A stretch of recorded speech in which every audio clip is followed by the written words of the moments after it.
All right, I want to talk a little bit,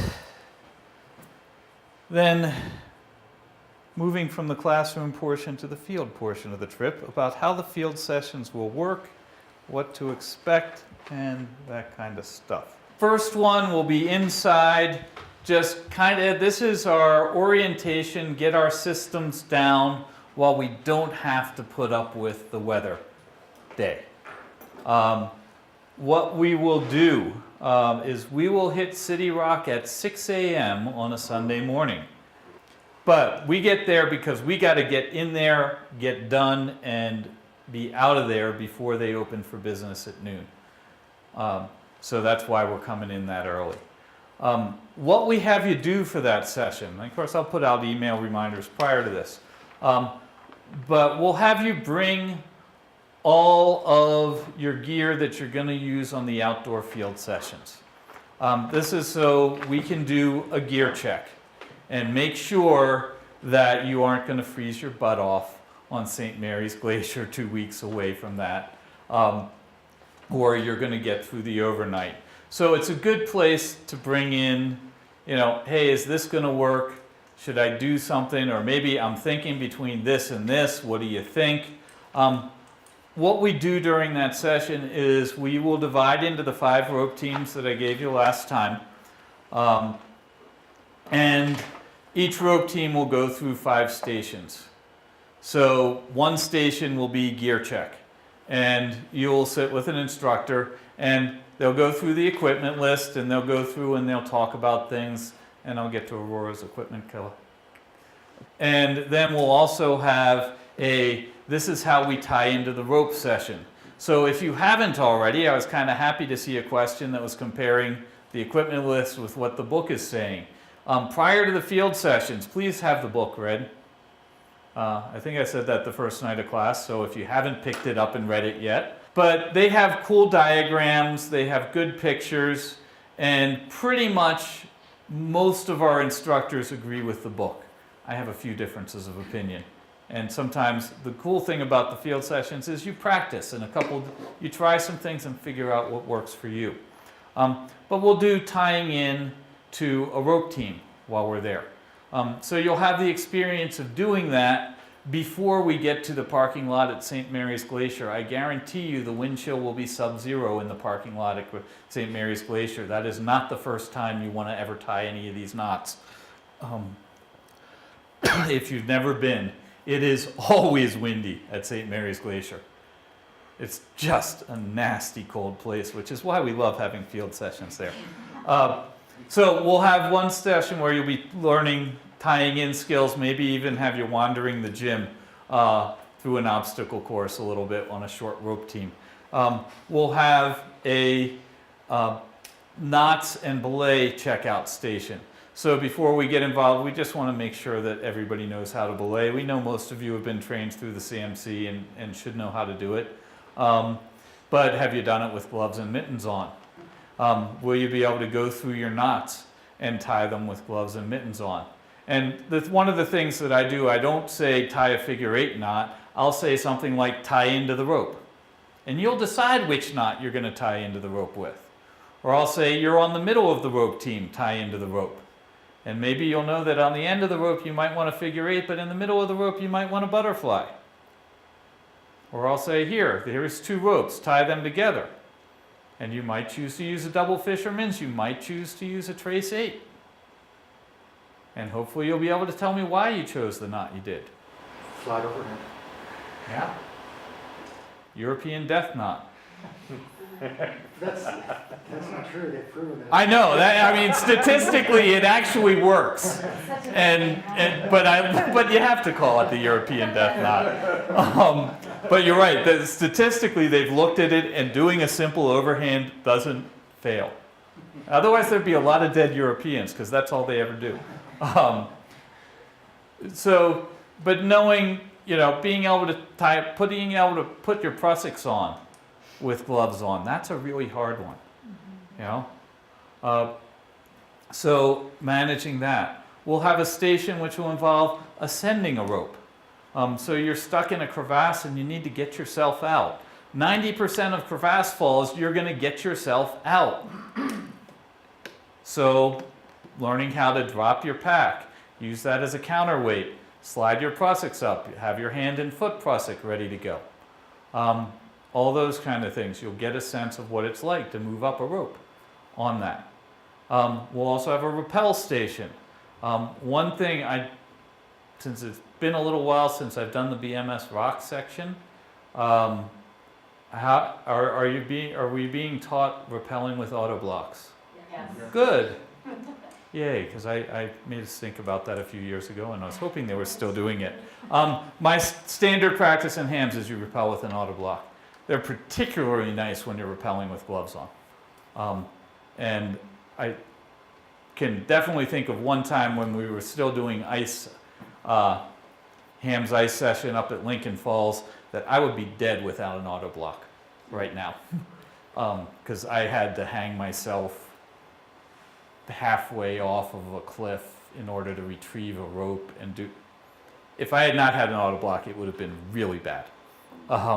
So we use auto blocks, and so we'll do rappelling again with gloves and mittens, and we'll look for you to go left and right. We'll ask you to belay left and right. If you don't know how to do that, a gym is a great place to practice. So that's something that we'll want you to do, because sometimes it's just plain inconvenient to use your dominant hand. You're in a weird, funky angle. You're trying to do a simul rappel. If we can safely set it up, we might do a simul rappel. I got to look at the system at City Rock before we do that. We'll also have a Z-pulley system set up, and we'll try to haul somebody up the bouldering wall on a Z-pulley. And that's something that this will be kind of, again, your introduction to it, so you can get used to it and get used to all the moving and the rigging without freezing your butt off. And hopefully, take some pictures of it along the way. We've got some really nice, Mike's taking some good stuff. We're talking about, I know the Denver folks, we're talking about having Britt film a nice setup of a Z-pulley. That's one of the things that in the final field session, your checkout for the class is we give you 15 minutes to get somebody out of a crevasse. And that's going to be among your final tests. But that's your most obvious final test, because there's somebody standing there with a stopwatch. I'll talk more about it in a second. But that's what that first day at City Rock looks like. So again, we'll be getting there, and we'll be going for those 6 hours. That's a lot of stuff to accomplish.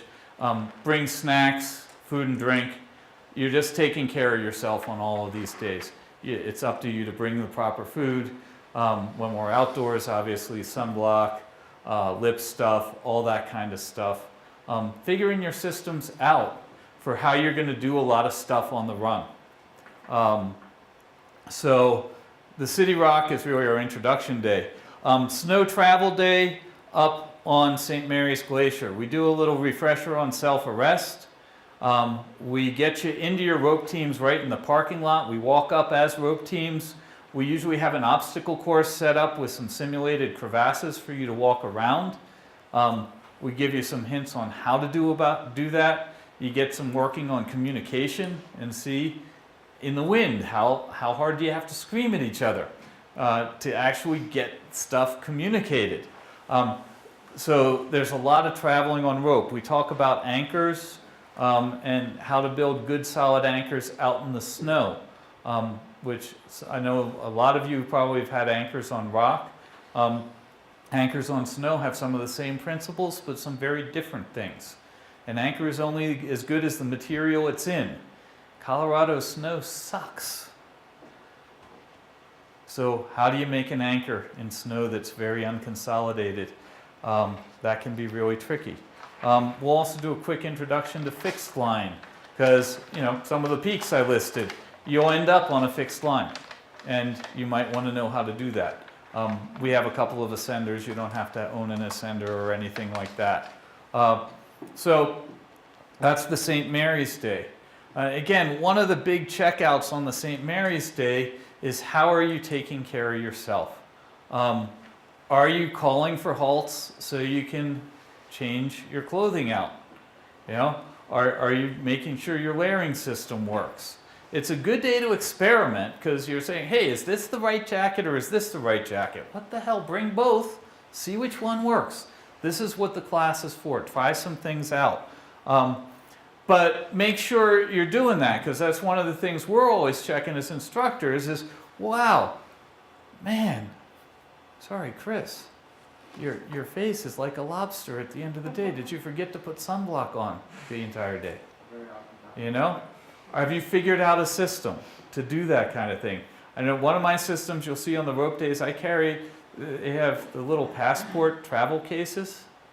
And I put one of those around my neck, and I've got sunblock, I've got lip stuff, I've got a couple of energy bars, and maybe my GPS, any kind of electronic thing I want to keep warm. And they're right around my neck. And I don't have to take my pack off, I don't have to, and if I've just got 10 seconds on a break, I can pull out my lip stuff, put a little more lip stuff on, and I'm on my way. So, you know, do you have a pocket? What's your system going to be? Because I'll tell you, if you're on the graduation climb with me on Rainier, and this is why Mike's wife went off on me too, but I am a big believer in not taking enormously long breaks. The traditional CMC, let's hang out for half an hour and have lunch and talk, does not work with me on a glacier, because snow bridges melt if we're taking our time. I might take my time going down, but I will not take my time going up. And if I come on the radio and I say 2-minute food and layering break, that means you have 120 seconds. You do not have a couple of minutes. You don't have 5 minutes. You have 120 seconds to pee, eat, and change your clothes. And because that's when I want to keep moving. And if I call it and then 5 minutes later you tell me that you have to stop and change your clothes, I don't want to stop again.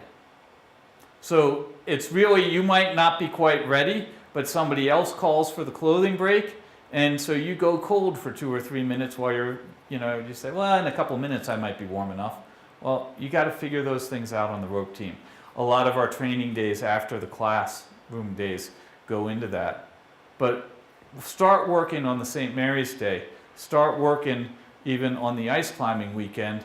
What's your system going to be for feeding yourself, keeping yourself hydrated, and keeping the team moving at the same time? All the while being able to say, Greg, I'm sorry, I'm learning to use my funnel. I need more than 2 minutes to pee. Get over it. That's okay with me. You know? I will tell you, in the case of Crystal, it wasn't a food break or pee break issue. It was, we got severe wind and severe cold, and if I stopped, I was going to freeze, and my team was going to freeze, and I knew and I could see the crater rim, and I was like, we are going to the crater rim and getting out of the wind before I stop this team. And she was wanting to stop, but she didn't say, Greg, stop. She just suffered in silence and yelled at me when we got to the top. For the first session, do you really want us to bring like our sleeping bag and everything? Yep. So everything that we're going to do possibly on Rainier? On the overnight for this course. Okay. So not necessarily on Rainier. But yeah, I want to make sure you got a decent sleeping bag and a good sleep system. Including all technical stuff like... Yep. Okay. Yeah, if you think you're going to need it for the class, bring it. If you haven't acquired it yet, that's okay. Just say, all right, here's my plan for this. Maybe you're borrowing it from somebody. You know, we have some pickets. The club has about a dozen pickets that we can loan if you don't own a picket. We have some shovels that we can loan, and I've got at least a dozen sleds. So, you know, there may not be that everybody needs to come up with those type of things. You don't need sleds. And you won't need sleds at City Rock. Yeah, those can stay in my garage until the overnight. Okay. So the snow travel day at St. Mary's, again, it's a really great place. This is where it's practice time. So check out your systems. It's reviewing, going into self-arrest when you've got a full pack. I'll tell you, self-arrest is one of the most critical things that you can learn. This is why I usually volunteer to help teach BMS. It's why I volunteer to help this class, because it forces me to practice self-arrest every single year. Because I'll tell you, one time coming down from Rainier, I was jumping over a little mini, couple foot wide crevasse. I jumped over it, I caught a crampon point on the way, on the landing. And I do not remember this. Doug Hatfield was below me on the rope, and he tells me afterwards, he said, "You know you did 2 somersaults before you stopped, right?" I said, "No, I don't remember 2 somersaults. I remember noticing that I was face down against a really icy slope and wailing on my ice axe to get it in. And I remember looking over and seeing the trekking pole that I carried going skidding down the mountain. And I stopped myself, but I do not remember the somersaults. But I was on autopilot. I did not stop and think, hey, it's time to self-arrest. Maybe I should think about getting my ice axe into the snow. It was just, so that's something you want to be as a reflex. Always good to practice. The ice climbing weekend, has anybody reserved a room or re-reserved the room over at Comfort Inn? So that's working out. You're getting a hold of Betty? Because I did promise her that by, I think like January 15th, we would definitively know if we were using all those rooms, because I think I reserved every room. I think I reserved every room she had. Instructors, I'll figure it out with you guys. We'll figure out who's rooming with whom. But I have 13 rooms reserved, and if we're not going to use them all, she definitely wants to be able to rent them out. So we'll talk about that via email or something. The ice climbing, one of the things, we're going to assume that you've ice climbed at least once in your life. But the ice climbing, we're going to get much more into an alpine kind of climbing. So you're going to be doing laps with maybe just your alpine ice axe. Maybe your alpine ice axe and a single ice tool. Maybe a lap with a 40-pound pack on. Maybe with a 40-pound pack on, and you're going to stop and put in an ice screw and build an anchor halfway up. So simulating alpine climbing, because there is nothing that is going to convince you to use your legs and use good ice climbing technique like having a 40-pound pack on. It gets really painful really fast. So that weekend we're going to look very much into alpine approaches to ice. Is the location Ouray or Lincoln Falls? Ouray, sorry, I didn't change that from past years.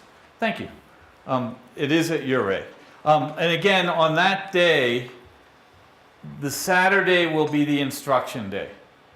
Sunday will be bonus climbing for anybody who wants to hang out and climb together. So the ice climbing weekend, if there's time, we may try some things, you know, some like a drop C system to raise somebody up. Is kind of cool. I've actually had to use that real time to rescue a guy at Ouray. We had a group that was scary next to us, and finally I couldn't take it anymore, and I say, I'm sorry, we're pulling your friend up because he's in trouble. Wow. And the winter camping overnight. At some point, you will arrange within your rope team group an evening session to prepare. The only requirement is some instructor needs to be there. So usually as we approach that weekend, sometime in those 2 weeks before, we have an organization session. This is so we can go over what a pre-trip meeting looks like. Most trips, you'll have a pre-trip meeting. You'll go through things like who's bringing what, who's doing what for food, who's got what equipment, all that kind of good stuff. And so we'll have an instructor sit in with you. Sometimes people will meet at somebody's house, or they'll meet at a local restaurant or whatever. What I'll ask is that sometime probably beginning of February, I'll say, all right, all the teams figure out what the day of the week, you know, what date and time you're doing this and what location you're doing it. And then we put it out to all the instructors and we see who can make it. But we will get an instructor with you. So we can actually plan the overnight. That's a mandatory that everybody be there. Sometimes some folks have conferenced in if they were really stuck or out of town. So you guys will determine that evening session. We will put on sleds. The instructor team, we're very generous guys. We'll give you some weight to carry on your sleds because it's really hard to carry an empty sled. So we're just nice like that.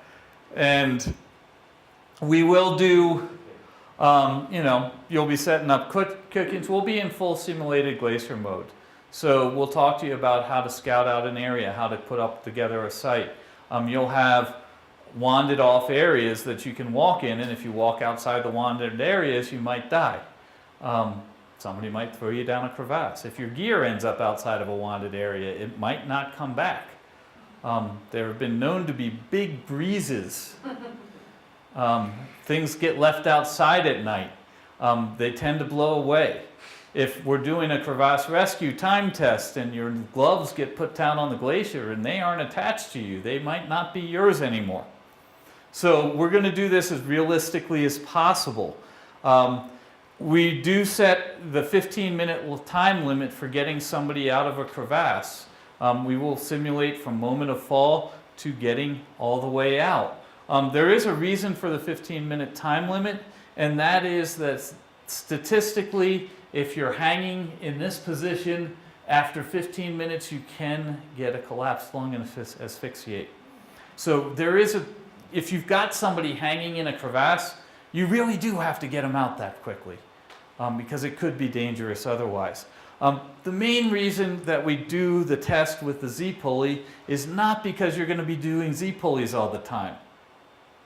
I've been doing this for a long time, and I've had a couple people on my trips make significant crevasse falls, and I've actually never done a full-on Z-pulley system.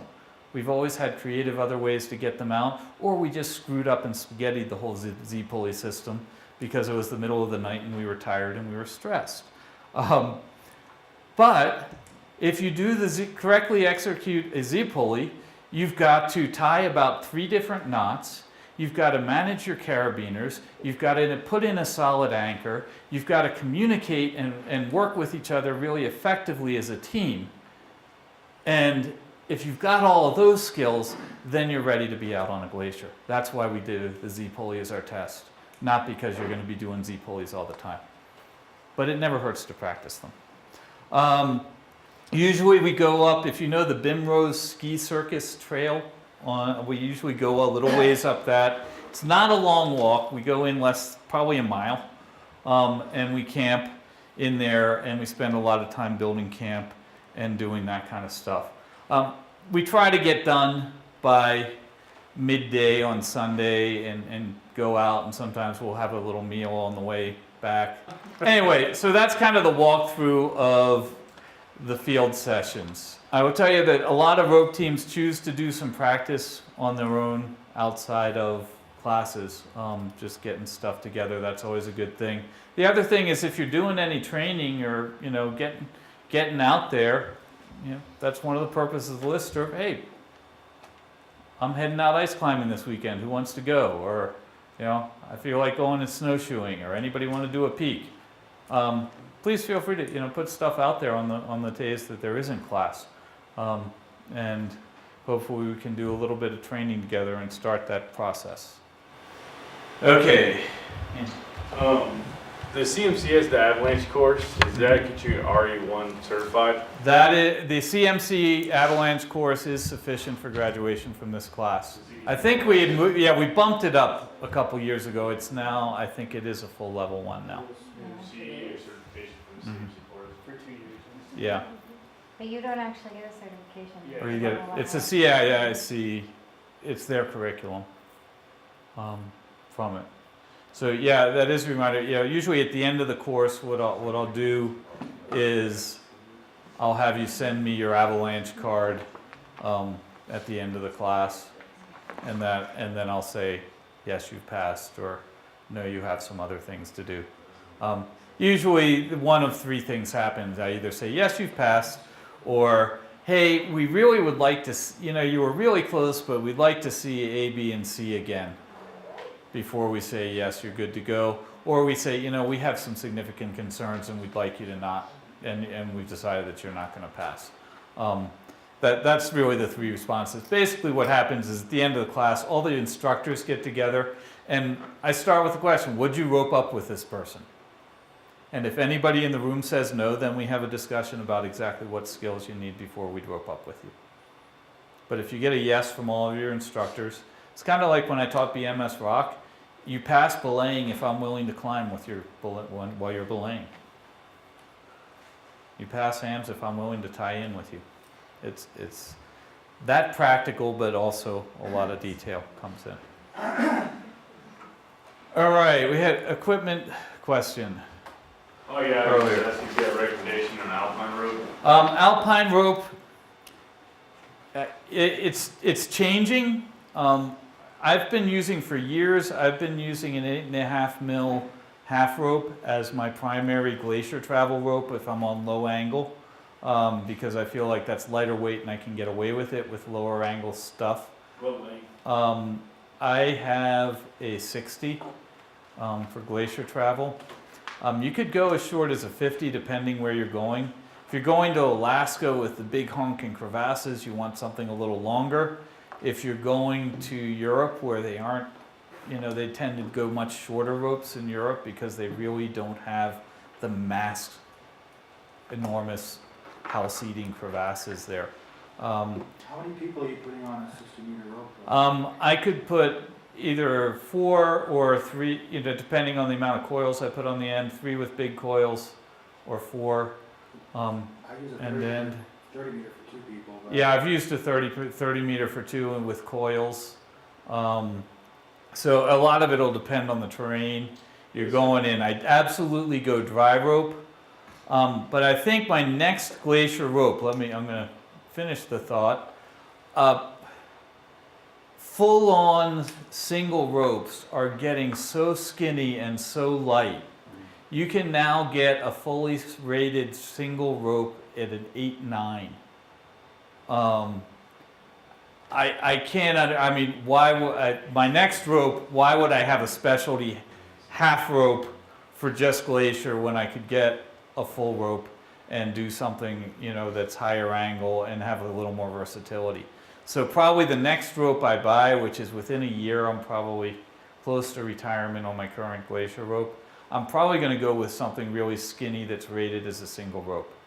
And a lot of those skinny rated, if you aren't familiar with, there's single ropes, there's half ropes, and there's double ropes. And a single rope is rated for use as just by itself, it's good enough to hold you.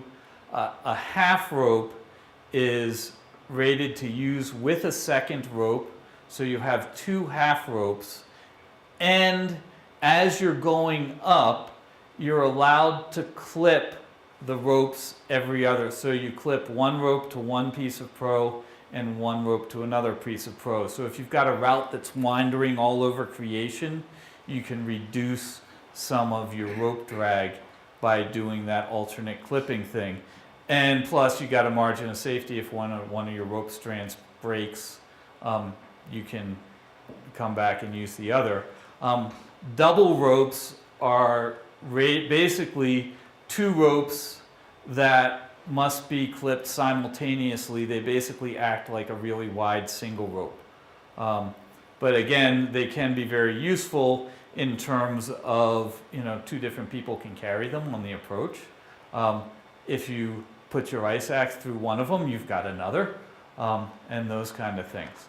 So that's when we're talking double, single, and half, that's the difference between those. But right now, singles have just gotten so skinny and light that I'd go single. Last thing, coming back, Aurora, you had an email question about how many carabiners do we really need? On my harness, I've got 2 locking carabiners. Yes. On my tie-ins, I've got a 3rd locking carabiner on standby should I need to build an anchor. these are all ovals. I typically, for my lockers, I go big size Ds. The equipment list says ovals for the non-lockers. I mean, if you've got a D or a pear-shaped, it's just the guy who wrote the equipment list really preferred ovals because they are easier to manage with gloves. But they can be other shapes. really what you want to test is, are your carabiners big enough that when you've got gloves on, you can still operate them?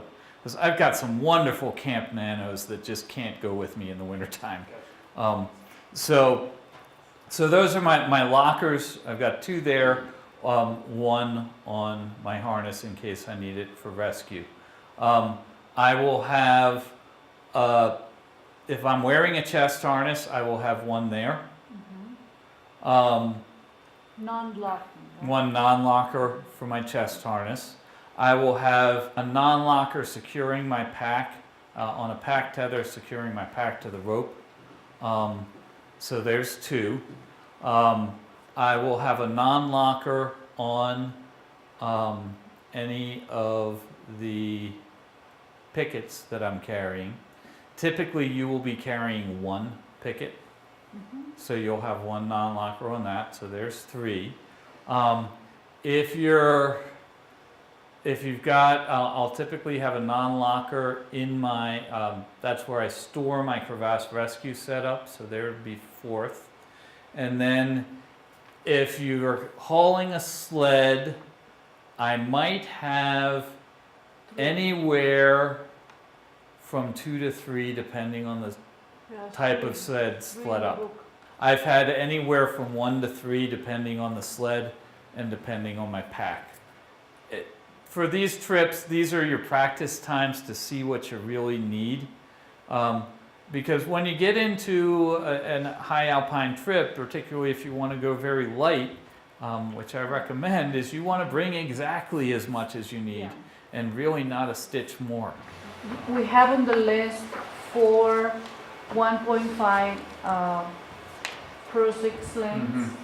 Pro 6, there's some differences of style with this. Typically, if I'm in a center position on the rope team, I will have 2 waist Pro 6, which will be shorter in length. 1 going down each direction. Some other people just put one direction and hope that that's the direction they fall in. There's a difference of style there. I put 1 going towards each, if I'm number 2 on the rope, I'll put 1 going towards the guy in front of me, the guy behind me. And then I will have my foot prusik. And again, differences in style. Some people just carry their foot prusik, and if they're on the center, they don't know which rope they need to put the foot prusik on, because which rope will be going up.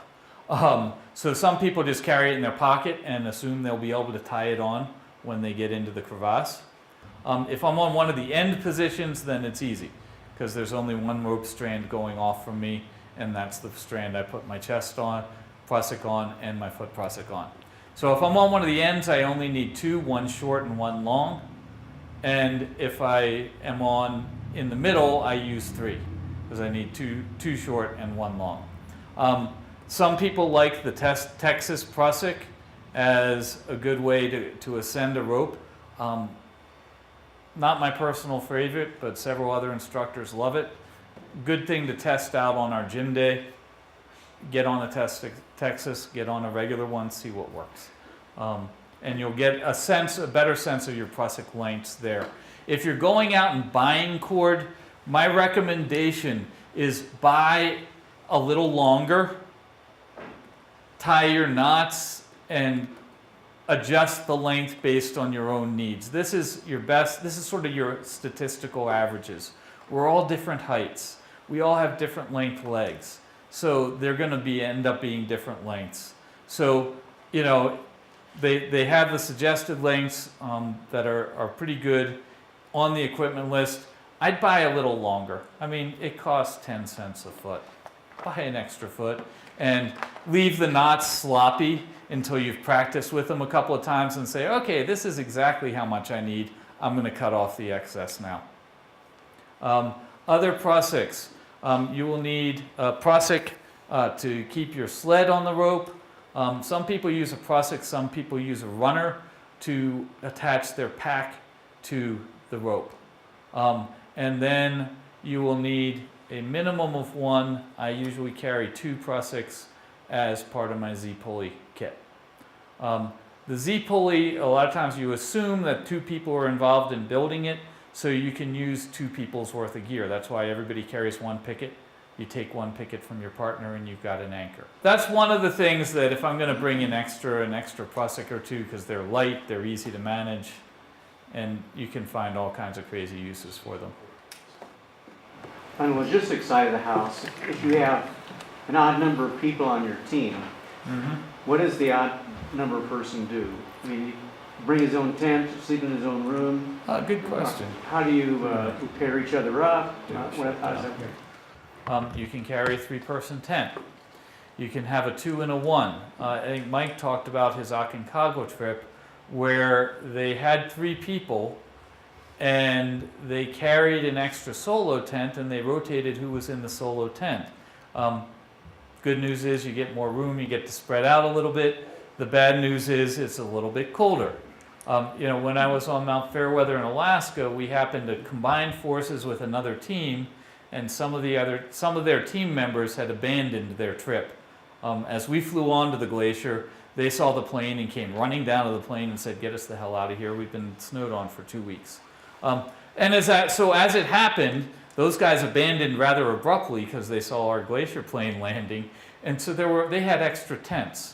And so we had 1 big 4-person tent as our base camp tent, and I pulled out of the 4-person tent and grabbed one of the individual tents from the team that we were partnering with, and I had a nice place to stay. But Mike said that what they happened, they had the 2 tents and they also had a backup in an emergency because their solo tent got blown apart. So now their big tent became a 3-person. On my Denali trip, we had 6 people and we brought 3 what were rated as 3-person tents. They would have been damn crowded. They were really nice, comfortable too, but really crowded as 3. But we made them all identical because we figured if one blew apart, then we just have 2 3-person tents. So that's one of the things you discuss at the pre-trip meeting. Yeah. Greg, question on the Texas prusik, because I'd like to use that. So if you get a failure on the Texas prusik, the foot prusik is still attached to your harness. So we'll play with that a little bit in the gym, but it does work, even with the Texas. You just got a little extra length, and you tie in an extra loop up here. Moving towards smaller alpine rope, should we get like 5mm for our prusiks or 6 mil? Yeah, that's one of those experimental things, and probably not a bad idea if you already own a rope and you're going shopping for prusik cord.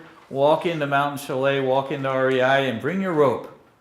Say, all right, can you cut me off 2 feet of that, and I'll try to tie a prusik knot and see if it works. Also a good thing to do when we're experimenting in these classes. I have several different lengths of prusik, and depending on which rope I'm bringing, I bring that with the prusik. Sometimes 3 wraps works, sometimes 4 wraps works.